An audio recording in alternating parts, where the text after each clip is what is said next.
Hello! అందరూ నమస్కారం. Movie review of oh! What fun 2024 release అయింది. అమెజాన్ ప్రైమ్‌లో స్ట్రీమింగ్ అవుతుంది. ఇదొక ఫ్యామిలీ డ్రామా మూవీ. ఫ్యామిలీస్ మధ్య వచ్చే కొన్ని ఎమోషనల్ సీన్స్ చూడడానికి బాగానే ఉంటాయి. ఆ తర్వాత ఫ్యామిలీ డ్రామా సీన్స్ అయితే అసలు చూడలేము. చాలా ఓపికగుండాలి. ఆ ఫ్యామిలీ డ్రామాస్ మీకు నచ్చేటట్లయితే మీకు ఈ మూవీ చూడండి. లేకపోతే లీవ్ ఇట్ అసలు చూడొద్దు. ఇంకా ఈ మూవీ స్టోరీ‌లోకెళ్తే క్లారీకి ఒక పెద్ద ఫ్యామిలీ ఉంటది. కొడుకు, కోడళ్ళు, కూతురు, అల్లుళ్ళు, మనవడు, మనవరాలు ఇలా పెద్ద ఫ్యామిలీ ఉంటది. ఆ పెద్ద ఫ్యామిలీ అందరూ కలిసి క్రిస్మస్ ఫెస్టివల్‌కి వాళ్ళ ఇంటికొస్తారనమాట.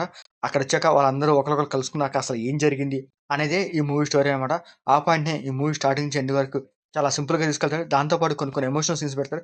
ఆ ఎమోషనల్ సీన్స్ చూడడానికి బాగానే ఉంటాయి గానీ, ఆ ఫ్యామిలీ డ్రామా సీన్స్ కొంచెం బోరింగ్‌గా చూడడానికి కూడా కొంచెం ఇబ్బందికరంగా ఉంటాయనమాట. ఇంకా ఈ మూవీలో ప్లస్ ఏందంటే కొన్ని ఫ్యామిలీ ఎమోషన్స్ ఉంటాయి. అవి తప్ప ఇంకా ఏమీ లేదు ఈ మూవీలో. ఇంకా ఈ మూవీలో మైనస్ ఏందంటే స్టోరీ అంతగా ఏం లేదు. దాని దగ్గర స్క్రీన్ ప్లే కూడా అలాగే ఉంటది. మూవీ స్టోరీ చాలా స్లోగా వెళ్తుంటది. ఎక్కడ సీన్స్ అసలు ఇంట్రెస్ట్‌గా ఉండదనమాట.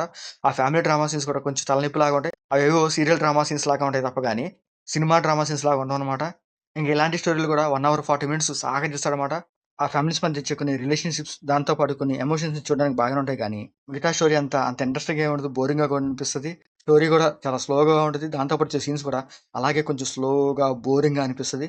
క్లైమాక్స్ కూడా అలాగే రొటీన్‌గా, బోరింగ్‌గా అనిపిస్తది. ఒక ఎమోషనల్ సీన్ పెడతారు. ఆ ఎమోషనల్ సీన్‌తోనే ఈ మూవీ ఎండ్ చేసేస్తారనమాట. ఇంకా ఈ మూవీలో క్లారీగా మిచిలే ప్రిఫర్ చేసింది. తన క్యారెక్టర్ బావుంటది. ఆ క్యారెక్టర్ దగ్గర తన యాక్టింగ్ పర్ఫార్మెన్స్ బాగానే ఉంటది. ఇంకా ఈ మూవీలో మ్యూజిక్ కూడా బాగానే ఉంటది. ఆ క్రిస్మస్ మ్యూజిక్ బావుంటదనమాట. ఇంకా ఈ మూవీ టెక్నిక్ కాస్త పర్లేదు బాగానే ఉంటది. ఇంకా ఈ మూవీలో బ్లడ్ సీన్స్ గాని, అడల్ట్ సీన్స్ గాని అంతగా ఏం లేవు. ఇంకా ఈ మూవీ ఓవరాల్‌గా అయితే పర్లేదు. ఏదో ఒకసారి చూడొచ్చు. అమెజాన్ ప్రైమ్‌లో స్ట్రీమింగ్ అవుతుంది. మీకు నచ్చితే చూడండి. లేకపోతే లీవ్ ఇట్. మీకు మా ఆడియోస్ నచ్చితే లైక్ చేయండి, షేర్ చేయండి, సబ్స్క్రైబ్ చేసుకోండి. Thank you for watching.